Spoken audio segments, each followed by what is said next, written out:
the placeholder image to warm up, and then in a minute or so, I'll do an introduction. Hi, Daisy. Hi, LTD. Hi, Charlotte. Okay, hi Daisy. I don't see you. The camera's Hi, on me. Limited. I have already started Hi, streaming. Drax. Today's a very special show with some real special stuff that maybe if I can get this into the workflow, I can do this more often.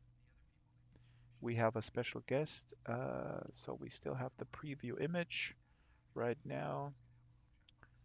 And I'm going to cut to the live feed in a second. And this is quite fascinating.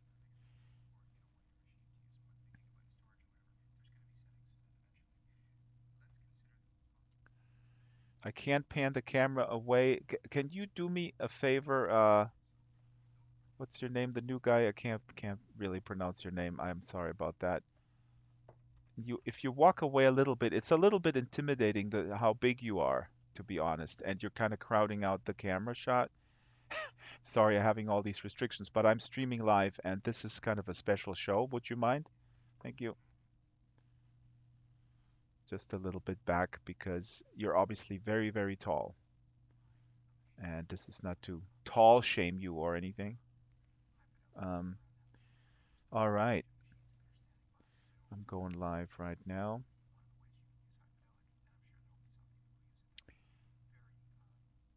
Hello there, and welcome to the Drax Files Book Club. I'm Draxter, and today's book club is about climate fiction and about eco-fiction, and we have a special guest. She's not live with us, but I did a pre-produced interview with Liz Jensen, award-winning, award-winning and best-selling author of The Ninth Life of Louis Drax, and some climate fiction on her. This is, of course, the best book ever written because it has my name in the title. Um, also, climate fiction, and we'll find out what climate fiction actually is because I really wasn't so clear, and that's why I conducted a short interview. She wrote her two last books are The Uninvited and The Rapture, which have climate fiction undertones, but in a very subtle way, in very good packaging of extreme suspenseful thrillers. So let me just welcome here Shyla and Daisy. Shyla is sitting on the table there. Hi, Hello. Drax. And then a guy here, ORPZ Hello 007. I for don't know how everyone. to pronounce your name. ORPZ007. Aha, okay. Well, that makes it easy. ORPZ007. Is there any abbreviation of your name possibly? Like, Joe or You Jack call him ORP? or OR? Or? ORPZ007. Okay. No, it's It's ORPZ007. either ORPZ007 or nothing at all. Can we call you? Can we call you Orp? We can't call you Orp or Orp, something like yeah, that. Then yeah. Look, Orp, Orp, Or OPing, like we Orp, OP. Orpo, or OP. Orp, oh, Orp. like Oppo Research. We hope to be a big game in the Ah, future. okay, good, good. Well, Sensor's not a game, but anyhow, LTD, welcome. And so, let me read a very quick description of what climate fiction is, and then I'll make the rounds. Have you heard of it? What do you associate with it? I got this from Wikipedia. Climate fiction, popularly abbreviated as CliFi, is literature that deals with climate change and global warming. Not necessarily speculative in nature. This is important. I didn't know this. Works of CliFi may take place in the world as we know it, so in the real world or in the present world, or in the near future. University courses on literature and environmental issues may include climate change fiction in their syllabi and so on and so forth. And so this is climate fiction also um, coming to my interview program with authors. And I don't know, where's the book here? Can somebody see Cat Sparks' No, book? lightest blue. Where Let is me. it? Is it on the floor? I Did don't know. somebody? Here, what I is shall. this one? I shall look. Got a blue cover. If anyone. Look at this one that I'm holding Pale because blue. I'm not in VR. I mean, I should go onto VR. Let me go into VR and find it because can you, Shyla, since you are the Cat Spark specialist, would you classify this as climate fiction? I mean, I know you haven't finished it, but can you tell us a little bit about Cat Sparks? Oh, Daisy, sorry. Yeah. I'm putting you on yeah. the spot. Well, Cat Sparks is a multi-award-winning Australian writer and editor, a magazine editor. Hmm. Yeah, this is her first novel. But she's written lots of short stories, and she's Here well, it is. she was a fiction editor at Cosmos Ah, magazine. right. And Um, actually, I'm holding it into the camera right now. My Oculus is not working because Oculus. Anyways, let's not get into technical issues. So I can't actually control it, but I have it here, Lotus Blue, and Lotus Blue is by Cat Sparks, and it references Canticle for Leibovitz, which is a book by Jesus. I should have prepared what the name of that author is. I should add, Yeah. actually, no, it's now Dr. Cat Sparks because she just got her PhD, I believe, in climate change fiction. So yeah, Wait, you it's can you now can have a Doctor. PhD in climate change fiction already? I PS, believe that was PTSD. her subject. Yeah, Okay, Orb, climate can change you fiction. Orb, I'm sorry, I gotta be like really like old school lecturer here. If you can cut the commentary a little bit because we really want to keep it here reserved to the discussion at hand. Thank you. Okay, I'm putting down the Oculus again. Now hey, Daisy, I was just apoptosis. I was just holding up the book. Why is it climate? Is it always climate fiction if it's just sort of in a dystopian environment, in a Mad Max environment, or what?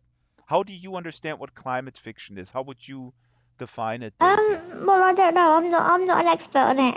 I guess You don't I have a imagine it's most. PhD in climate No, fiction. you need to ask Cat Sparks that Yeah, when she appears. Yes, I mean I imagine it is mostly dystopian fiction. Although maybe it includes solutions as well. I don't know. I think you will be surprised because our Yeah. friend Kim Stanley Robinson will be mentioned. Hey, Optosis, we're discussing climate fiction today. What do you associate with the term climate fiction, the Optosis? I'm putting you on the spot. Not a clue.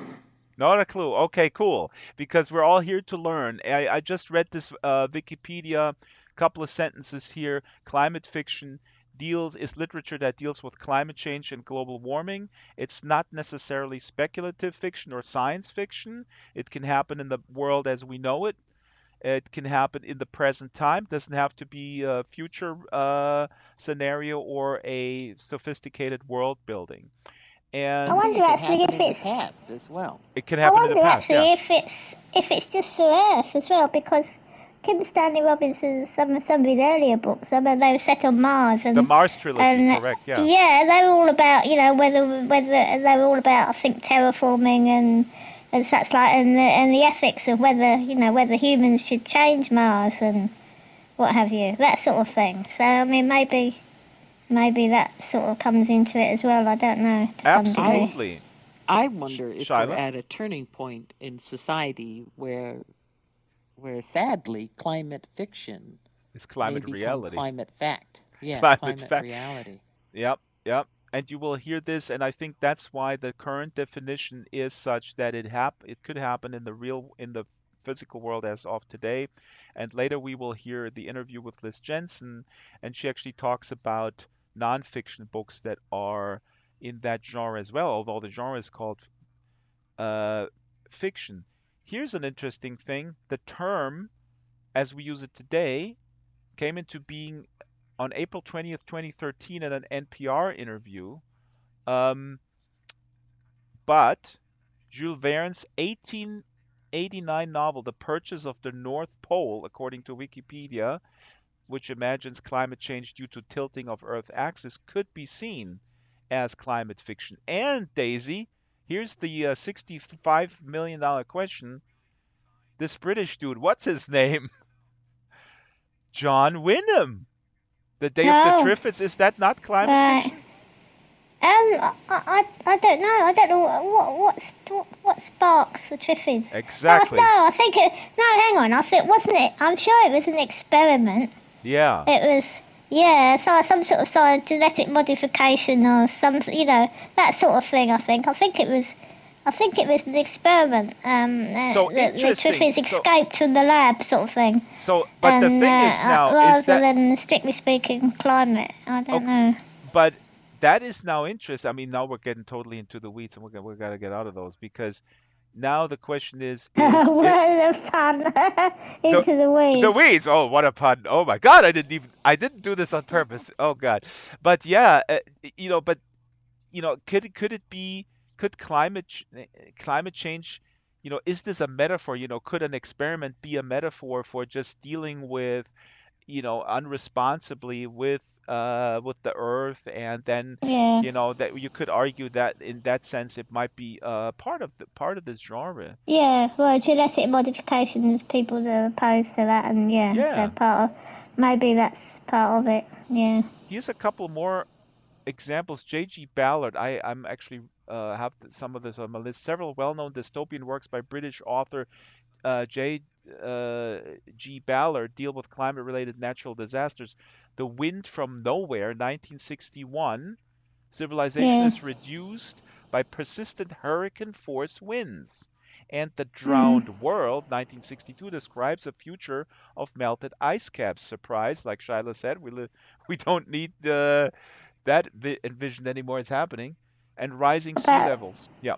the Well, Death of Glass is another famous book Oh, by John Christopher, I think, which I haven't read John actually, but Christopher. Yeah. it's on my TBR because I really loved the tripods as a kid, Right. which was another of his books, his Right. trilogy of And books. The So Guardians. one of these days, I hope to read the Death of Glass, which is literally, I believe, about grass dying. So Keep that yeah. in mind, Daisy, and well, maybe Shyla. Yeah. go ahead, Drax. I was just gonna say if we come up with these names, and I'll do the same afterwards in our Discord channel. Let's summarize all those book recommendations because Liz is gonna fire off a whole bunch, and I gotta put them together so we don't lose them. Yeah, Shyla. So I think it would be hard to write climate fiction without putting in some of the real issues we have in politics today. Mm-hmm. I mean, Yeah. and I don't know if I want to get political, but in No, America please do. today, we Please have do a because Secretary yeah. of the Interior who has so many conflicts with the oil industry, Yep. and his job is to protect the environment. Yep. Yep. And there's a I it's never ending, but I think what it reminds me of is this like double speak. We're Mm-hmm. being told, like all the parties in the U.S. Well, not all of them, but quite a few have gotten on the bandwagon saying yes, we need to look at the environment, but we're not. Like what's Mm-hmm. happening behind the scenes What's that is we're exactly? hiring oil CEOs to govern our natural resources. Well, we're not hiring them. It's an administration that is Yes. getting the marching orders from lobbyists. And actually, this came in through my Twitter feed. David Sirota was writing in Rolling Stone. Study shows U.S. fossil fuel subsidies exceed Pentagon spending. So the spending that the U.S. fossil fuel, uh, the money that they're getting exceeds the Pentagon spending. The subsidies that they're getting to And keep it's this thing outrageous. churning, exactly. And with this money, we could develop wonderful alternatives and such. So I just want to say, I think climate fiction is absolutely inherently political. I would argue and that anything in this genre that does not really put it into context with the body politic is pretty much not interesting. I mean, at least to me. But Liz Jensen has a slightly different take on it, although she's a very political person, she will tell you that she find it problematic when books are very didactic because they get put readers off. So the trick is, as a writer, to kind of not sneak it in there, I guess, but don't make it too didactic, and that can be a challenge because people go Yeah, like, "Hey, I it's just want quite to read. I, important. I want to read something entertaining. I don't want to be hit over the head with the shit that we're going to hell with a handbasket." Although that would be a good book title, The Although that Handbasket. is what our children are being hit over the head with, right? That's why our children are leaving school to march because Yes. we are not doing what needs to be done. Yeah, no, no, no, no. That we are completely in agreement with. I'm just saying the question is, Shyla, how do we activate people, right? Because disaster fatigue is a real thing. And people do Yeah. have to deal with a lot of stuff. I mean, people deal with personal trauma and then this other stuff. So I used to be a little bit arrogant in that regard when I was younger. Go like, yeah, why don't you do something? Now I know people have different energy levels, and you don't know what cross they have to bear. You don't know. So I don't blame everybody that they're not out in the streets protesting and doing stuff. I mean, I'm not doing enough, but yeah. Well, Patagonia's CEO is donating the 10 million in tax rebates from the Trump new tax bill. Hmm. So her company saved $10 million on that tax bill. She's donating it all to let me get this straight. So I'm going to reference to fight climate change. You know, Actually, I guess where I would say that her employees are donating it, since in a lot of other cases that money goes to the lower level employees.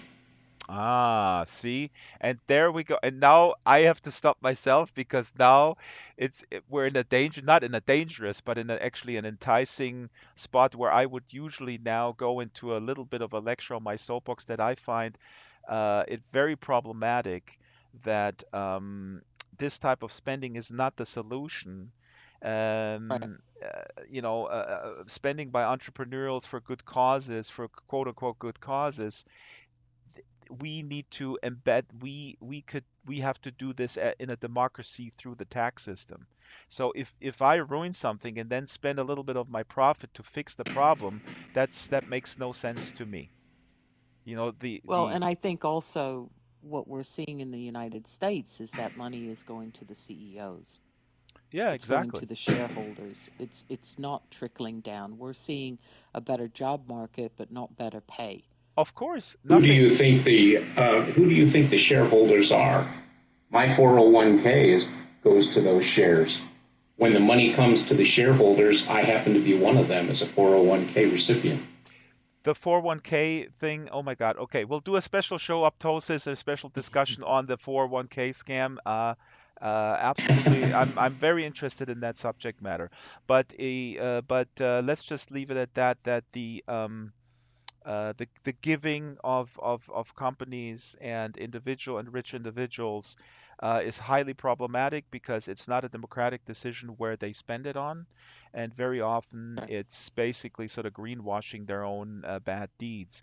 The insidious nature of the system where when stock goes up, the holders of the stock get a benefit, and that's being sold to low-level workers in order to perpetuate a system uh, where they're being enslaved, to put it mildly. But that's Well, a I different. know. I know at the company that I worked at when we had the recession, Mm, they cut hours and cut jobs, and interesting, huh? meanwhile, the CEOs all did much better because they have the majority of the shares.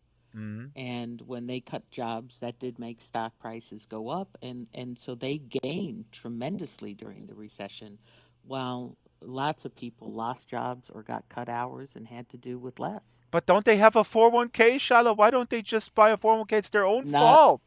It's their own well, fault. not until they retire. Ah, I see. No, just because you have a 401k doesn't mean somebody else administers it. I keep pretty good track of my money, and I know that I'm making a pretty good profit off of these rises. That's good for Now, you. I can't force other people to do that, but nor do I condemn people who don't. Hmm. Okay. Well, and I'm not sure everyone can do that. I think they should. They should just eat less avocado sandwiches. Then they could save that money.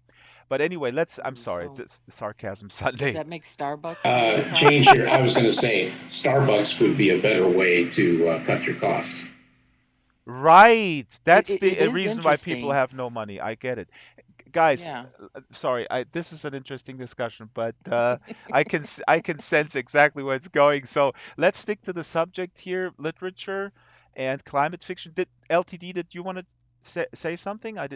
Did I hear you, or I heard a different voice? LTD, you can also type in chat if you like. All right. So I would say let's go to listen to the interview with Liz. She mentions Extinction Rebellion, which is the group that started in the UK is now global and is tied to the Fridays for the Future, where Greta Thunberg, a Swedish activist, is very active and holding these mostly white old men accountable for the future, which is good, I think, as a white old man. Um, Not that old, but one quick thing before I fire off the interview. Uh, Liz mentions a term called solar punk, and it's funny. You will see it. I put some titles in the video. I did a typo. I typed in solo punk because I wasn't familiar with the term, but the term is actually solar, like in solar punk. So this is another subgenre, which I wasn't aware of. So real quick, this is from Goodreads. Solar punk, as described in ABC.net Australia. Solar punk appears as a loose collection of ideologies, manifestos, and desires for a sustainable, achievable future. It's elegant high-end technology powered by renewable energy. It's a shift away from geometric centralized infrastructure to a decentralized organic free-flowing design. It's microgrids instead of national grids. It's stained glass solar panels and natural fabrics merged with solar cells. So wearable technology, I suppose. It's permaculture and microbreweries. It's communal instead of corporate. It's radical sustainabilities. When hippies and hipsters meet, that sounds a little bit awful. And techno geeks crash the party. According to Adam Flynn, solar punk is about a future with a human face and dirt behind its ears. Sorry, I just have I editorialized that one, but I host the show, so I could do it. Aptosis, you Yeah. see, you got to Yeah. host a show, Fine. then you can just hit people over the head with your ideology. Shyla, you go ahead. You wanted to say something? Well, I was going to say, when I was in high school, I read a book, and I wish I could remember the name of it. There's a lot of Californication books, though. Mm-hmm. Um, uh, but this one was about California and I think part of Oregon, you know, um, kind of a utopian. So when I listen to you talking about this solar punk, then I'm thinking as opposed to dystopian or Mm-hmm. apocalyptic, we're probably looking at more utopian style of Exactly. of writing where everything, and so that's what this was this like utopic California and Oregon leave and become their own country, and environmentally everything is balanced, and and I don't know that these problems ever leave us. Do you know what I mean? Mm-hmm. I think that every time, like, we released a bunch of ladybugs thinking it would help, and it made everything terrible. Like, sometimes we are doing things we think for the right reason, Mm-hmm. but we don't really even understand environment well enough sometimes, and what we do ends up backfiring on us. Yeah, that's true, So, but also I that's a really good point. On the other hand, I think there's incredible data and knowledge available, and as you know, I mean, it's common knowledge now that the fossil fuel industries, I think in the 50s and 60s, commissioned studies, and they had solid evidence about the impact of using fossil fuels in the 50s, 60s, and there were two options: either to change their business model and invest in renewables, or just basically lobby hard so that they could continue with the existing business model until everything is sort of used up. And they chose the latter. And that is a type of it's incredibly logical and coherent in the short term thinking of the capitalist system. Um, so I think today, Shiloh, what's different from the day and the time when you grew up and when I grew up, I was when Chernobyl blew up when I was 15. That was to me the activator in for politics, to be honest, because that Yeah, showed. I Sorry, go ahead. yeah, I mean there was a lot of concerns about nuclear power, and I'm in a state where we have a huge nuclear power system, Right, and it has not gone away. right. And even in Germany, where it's fairly progressive with embracing renewable energies, there's a lot of problems. I don't want to sugarcoat it. It's not, they're doing some stuff, but it's not that great. But what they're not doing is to the nuclear waste is highly problematic. The storage, but yeah. So But it the does seem to me some countries seem to make very, very broad, and some states in the United States, but not the country as a whole, seem to be able to make some very sweeping changes on short notice. It's not the whole though, solution, yes, yeah, but I'm looking at Australia, who reduced in a matter of months their their plastic bag consumption by, I don't know if it was 70 or 80%, but it was huge. It was a countrywide decision, and if you need a bag, you got to pay for a bag, and people moved Same in Britain. immediately. Yeah, people moved immediately to using reusable bags as opposed yep, to Yeah. paying for a bag. And the other thing they're doing in Australia is wave energy. They're surrounded by the ocean, and they're putting things in the ocean to simply use the energy of waves, which is a very sustainable. yep.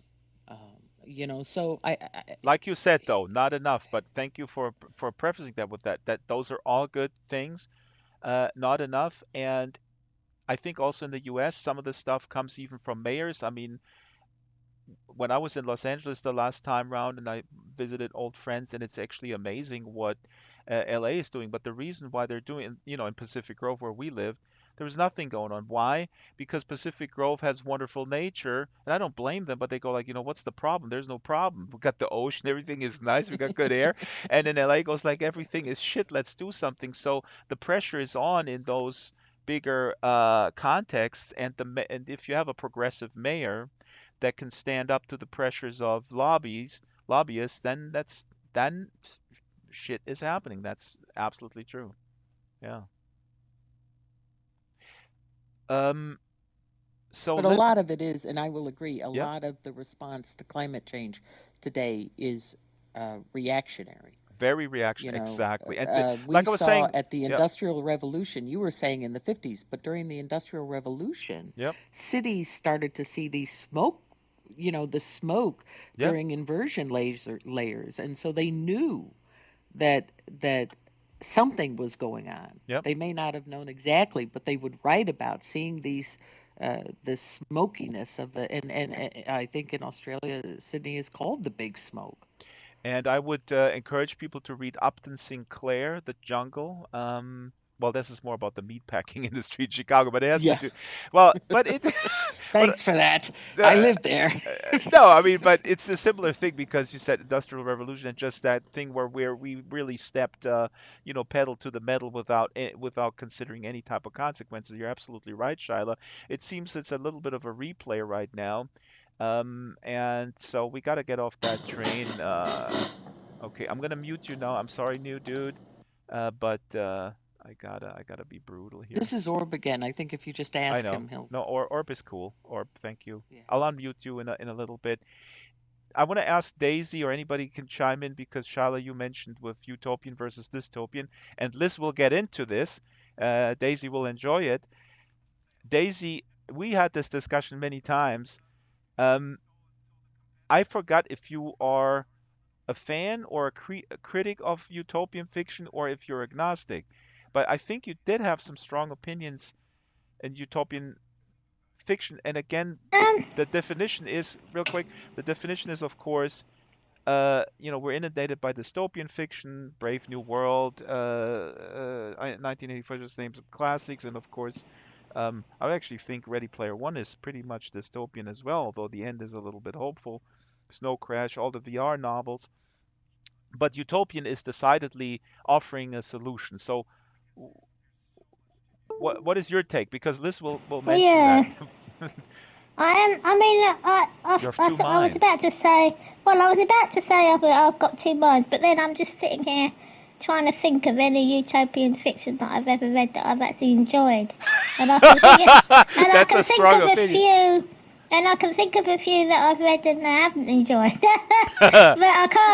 I can't think of any that I've and actually why read and why is it? And I and think I've enjoyed. and I think we know, and Liz will touch on this. Is it because utopian fiction by definition has less drama, less action, less Yeah, conflict, right? probably. Yeah. It's well, I mean, admittedly, the ones I'm thinking of are very old. Hmm. Maybe it's just, that they're very old and, they're basically just written as a thinly disguised sort of manifesto. Ah, I see. Yeah, So they're like thinly disguised ideological manifestos rather yeah, than yeah, good, nice, fast-moving, fun. yeah, Uh, yeah. Well, they can be like that. I think that can be a problem with utopias so because here's it's one. one person's ideal Right. ideal situation, which is basically just the fictionalized manifesto of what they'd like to see. That's fine. Hey, that's what I need to write. Dianetics. Up. Yeah.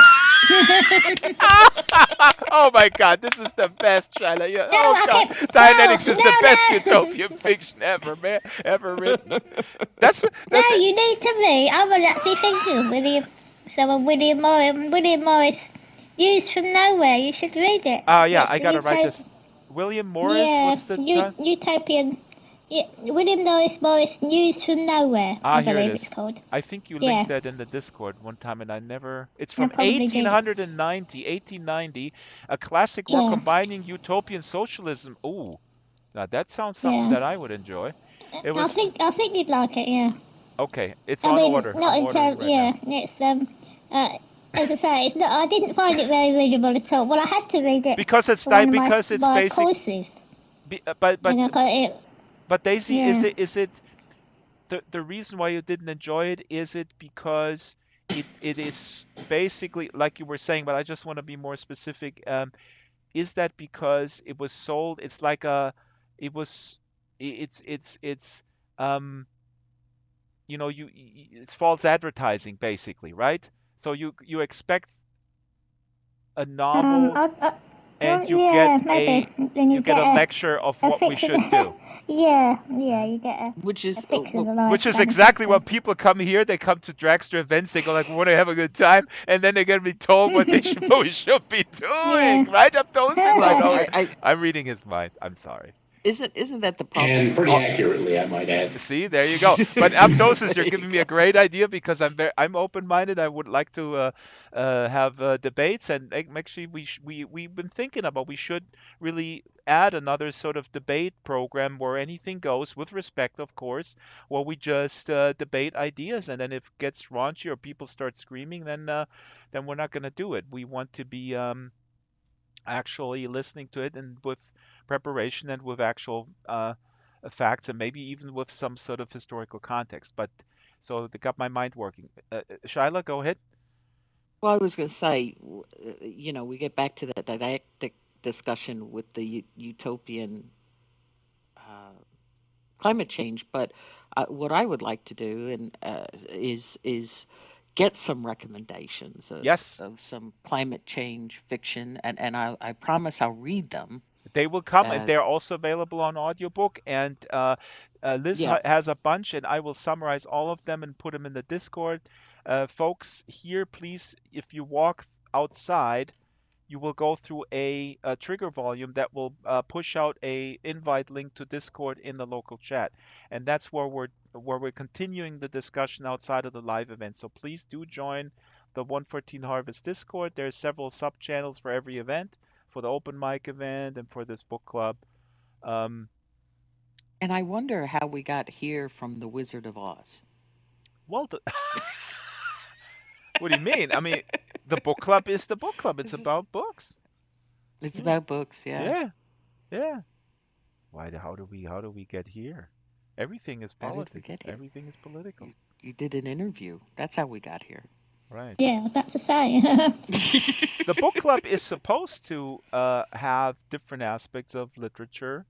You know, next week we're going to Oh, talk about absolutely. romance. I'm just laughing. I'm just jabbing you. Next week we're going to talk about my favorite author, Nora Roberts. Sorry. No, I mean that sounds awfully arrogant. I think I said this last time. Uh, I'm learning. I'm getting more open-minded and closed-minded at the same time. But this Nora Roberts thing or Danielle Steele and these authors that I despise. I have a friend who struggles with depression. She's from a high school friend. She's my age, has two kids.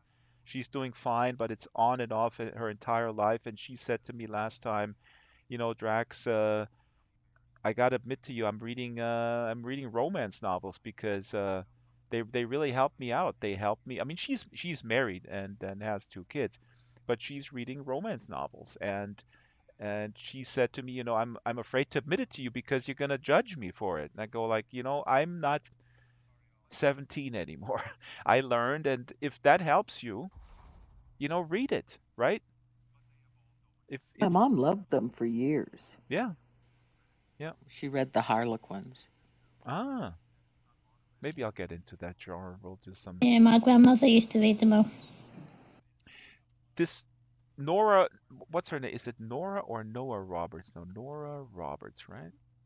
There you go. Nora, I believe. Here, Nora Roberts is an American author of more than 225 romance novels. Oh my God! She also written under the pseudonyms Jill March and Sarah Hardesty. So, anyways, maybe I'll contact her. Maybe she'll come to for an interview. But we're getting off multiple tangents. Let's go over to the TV and watch the Liz Jensen interview, shall we?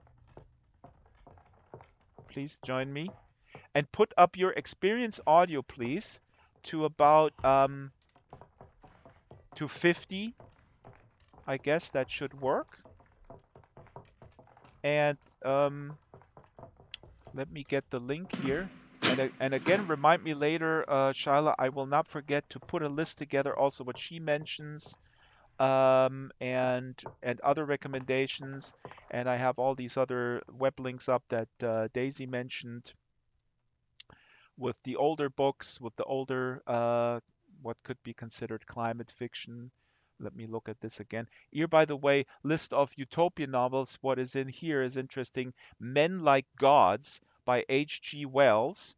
Men and women in an alternative universe without world government in a perfect state of anarchy. That sounds also really awesome here. And Arthur C. Clarke, Childhood's End. Alien beings guide humanity towards a more economically productive, technologically advanced society. So I'll put all these. I'll Yeah, put I didn't them. like that one either. Oh, you didn't? Oh, you Yeah. read that one? No, I read that That's one. from the Like, this supposed to. 50s. I'd heard it was really good, Yeah, Childhood Ends, and I used to enjoy some other Arthur C. Clarke when I was younger. So yeah. I read Childhood Ends, but no, What I didn't didn't you like like? it. You Maybe, remember why you didn't like it? I can't remember now. I just found it uninspiring. So I can't actually really remember anything about it. Um, Yeah, yeah. but I just remember that I didn't enjoy it really. The other one here is Island by Aldous Huxley. But I'll put this on my list. Childhood's End. The story follows the initially peaceful to ultimately destructive alien invasion of Earth by the mysterious overlords whose arrival begins decades of apparent utopia. Yeah, yeah, yeah. And Robert Heinlein, who I cannot stand with his sexism, I just can't deal with it. So, uh, anyway, but thank you, Daisy. We'll I, put I, this in a list. Yeah, Shyla. I just want to add for our listeners, I've been Googling. I think the name of the book I read in high school was Ecotopia Oh my God, that's on this list. Hold on. Ecotopia. Uh, the notebooks by and Ernest reports Callenbeck. by Ernest Callenbeck. It's an ecological utopia in which the Pacific Northwest has seceded from the Union to set up a new Yeah, society. Wow. right. Wow. Texas is going to be pretty pissed off about that. And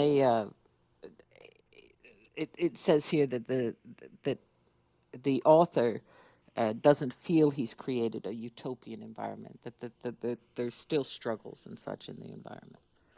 Yeah, I think that's critical. I just I have a hard time with completely utopic stories as well.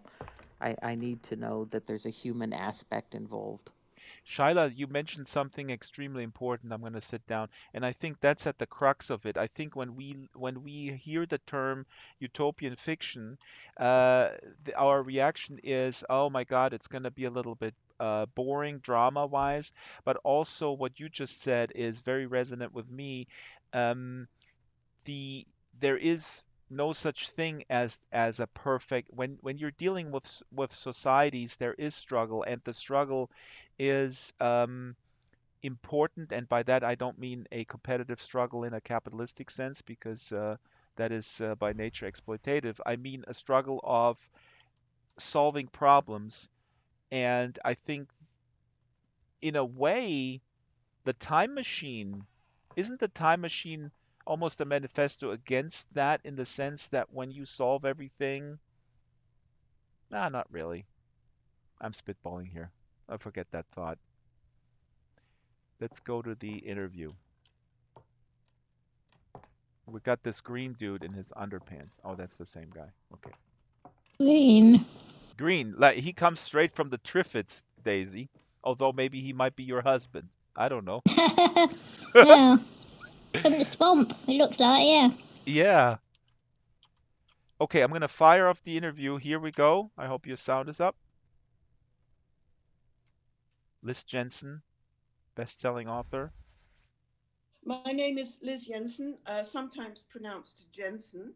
I am a novelist, and most recently, I have been writing what can be called eco-fiction or climate fiction. The last two novels I did were climate thrillers, because I've become very engaged, as a lot of people have, in the climate debate and what we're going to do about this planet of ours, which is going under unless we do something urgently. There are a lot of people in between, people with families who are very concerned about what's happening to the future of their children. That's where I'm increasingly coming from, and a lot of writers are wondering where do we go next. What you're talking about here is the carrot and the stick. You know, the Mm-hmm. dystopian fiction is the stick, utopian fiction is the carrot. The thing about fiction is that when people read stories, they read stories because actually they expect and want conflict. And that's what dystopian fiction does incredibly well. And the other thing it does incredibly well is it shows people struggling and overcoming, battling against, usually a big system that's against them. There is actually very little utopian fiction around, for the reason I explained, which is because we need drama, we need conflict. Solo punk, solar punk. That's my This typo. wonderful book was written before solar punk was actually invented as a term, but that I think it covers what Kim Stanley Robinson is doing here, because it's looking at, okay, we're adaptable creatures. We are a species that has adapted again and again and again to different circumstances. So this, you can see from the cover, this is New York underwater, Mm-hmm. and yet it's thriving. Mm-hmm. And there are all sorts of exciting things going on. So that's one way of doing it, which I suppose you could call utopian.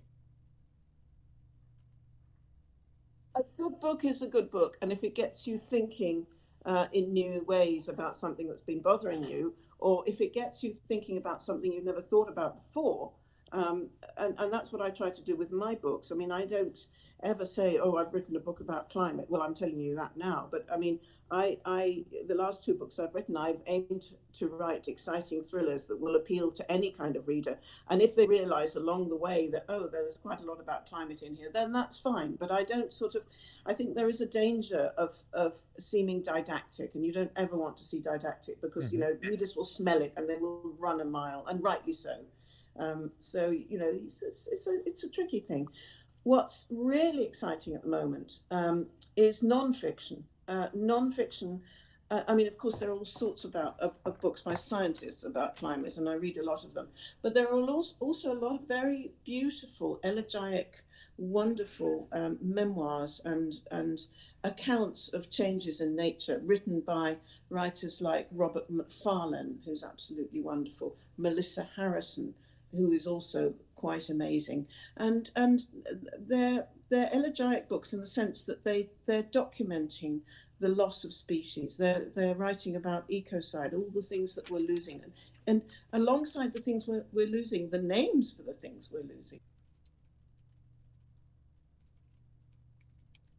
Jeff Vandermeer is a fantastic example of a writer who brilliantly captures nature. You know, the idea of nature as a force, as a live, breathing, almost thinking force. And the first of those books, Annihilation, was turned into a brilliant film by Alex Garland, who's in his own right a brilliant On the novelist. TBR, Yep, I read it. Annihilation. He's Oh, got you've read it, great yeah. Oh, characters. He puts listen to them this. This in is the interesting. most creepy, impossible situations. I mean, when I read Annihilation, I actually felt shivers running down my spine.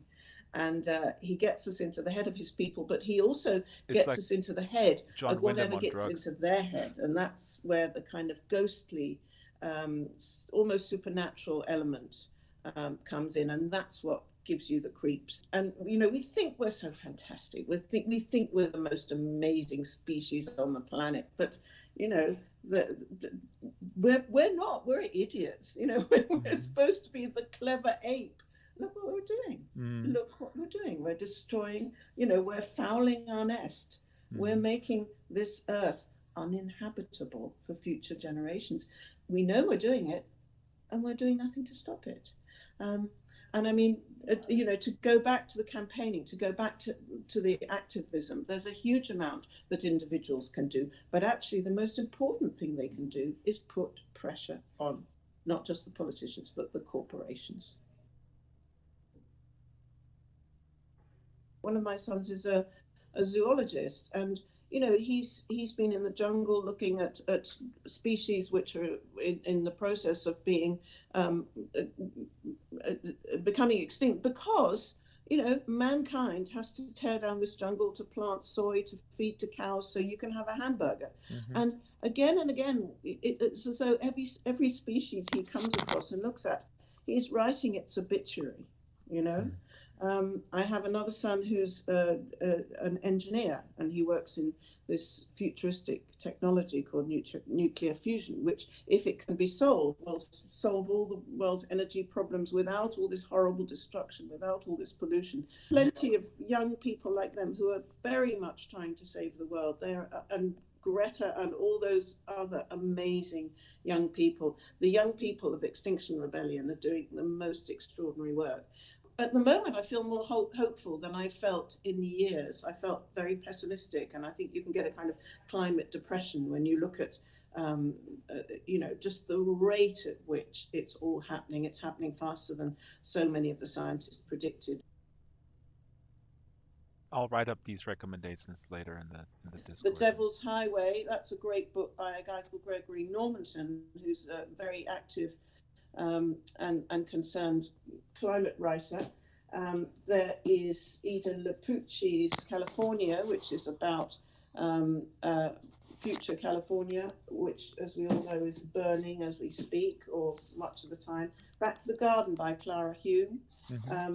That's a very good one. The End We Start From, that's a flood story. A lot of flood stories. Submergence by J.M. Ledyard, which became a movie. That's excellent.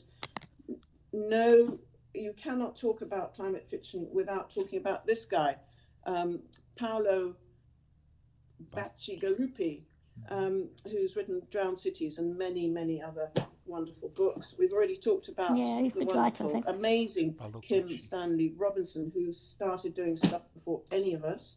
There is Amitav Ghosh. I haven't got his book here. It's called Hungry Tide, but he's a very, very influential writer about climate.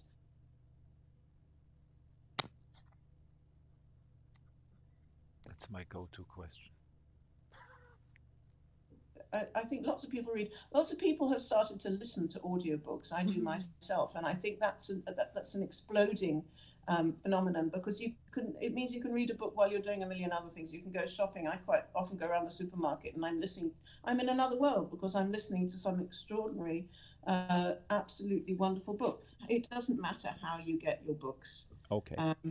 As long as you read, and it's true, young people don't seem to be reading as much as they did, but they're actually writing a lot more than they did, interestingly. Yeah. And I think there's also a trend towards shorter fiction.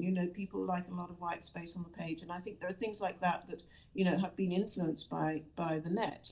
By the way we read the net, that writers need to pay attention to. And it could be that the novel is a genre that's on its way out. It may one day be superseded by, there are some amazing TV series, and I totally understand why some people think, well, that's much better than reading a novel. It's just as immersive, and I can do it with my friends. It's not as solitary as reading a novel. So I'm not necessarily wedded to the idea that the novel is going to be, a genre that's perpetual. The world is changing so rapidly that we simply don't know. But what I will say is we'll always need stories. So stories are something that will always be with us. And in a way, does it really matter what the delivery system is, as long as we are telling it? We are a storytelling species. As long as we keep telling each other stories, there is a kind of hope that just comes from that, I think. Thank Okay. you to your listeners. Come Keep on. thinking about the planet. Keep thinking about what we're doing to climate, what we can do. Keep thinking about this wonderful organization, any organization that you can join that actually takes action to do something. Join it. LizJensen.com, rebellion.earth for Extinction Rebellion. It's an awesome organization.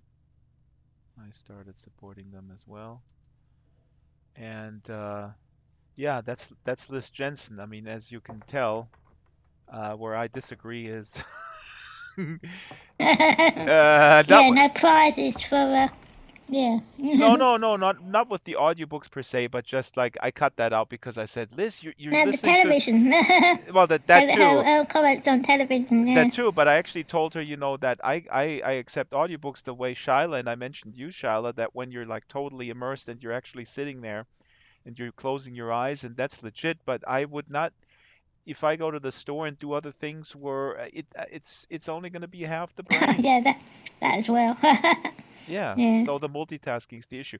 But thank you, Liz Jensen. I mean, this is really super inspiring stuff as always. I mean, she's just very inspiring, and I'll hope to get some authors that are not able to come in here in real time with pre-produced little segments. And people are please do feed me names and info, and I will contact the people, and I will produce these little pieces, and then we can enjoy it. But see, Daisy, that's what she said with the lack of drama is maybe something that is kind of difficult, but for utopian fiction Yeah. to sell. But the climate fiction stuff that she mentioned, I mean, that stuff is suspenseful. Annihilation is pretty out there. It's really like Day of the Triffids on acid, basically. I mean, it's in that vein, but crazier, you know. So Yeah. yeah. Anybody else got the bug for getting some climate fiction going? Gonna LTD. Any comments? What shall we do? Just read while reading is reading the rearranging deck chairs on the Titanic?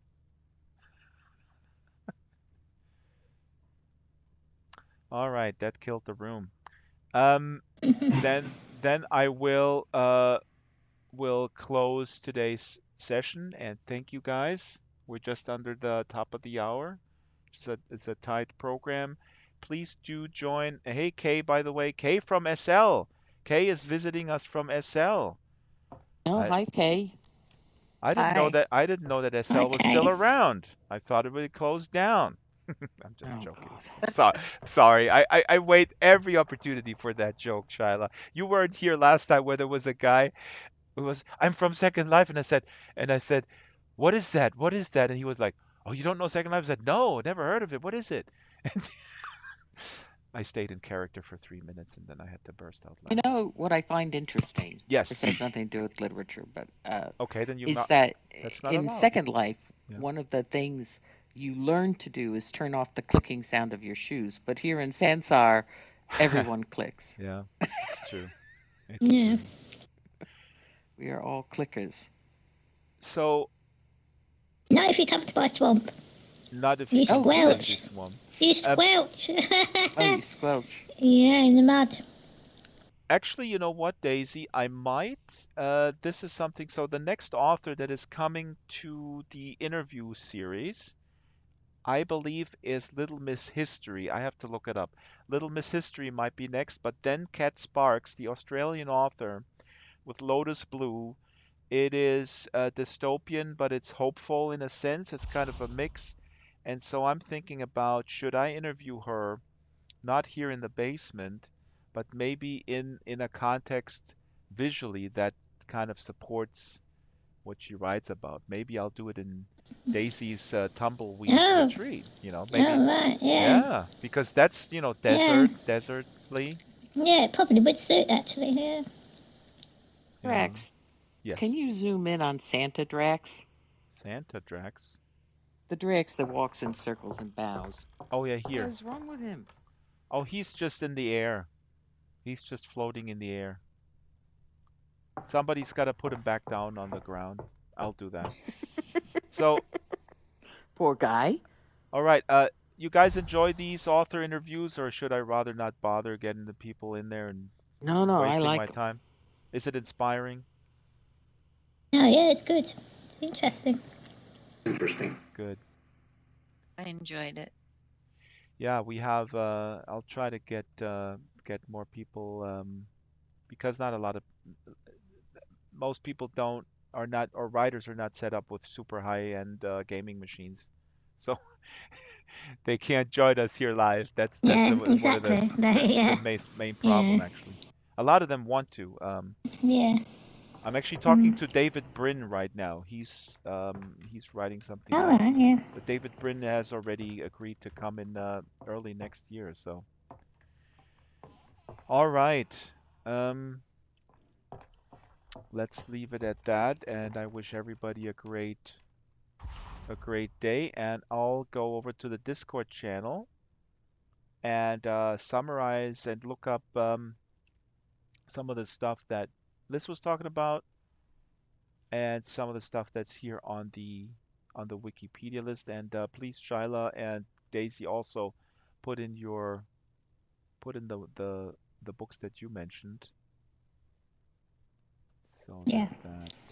Hi. And again, welcome Kay and Aptosis and LTD. Last word, please do leave a like, add Harvest to your favorites. It helps a little bit, helps push it up in the rankings. It's all about the rankings these days, isn't it?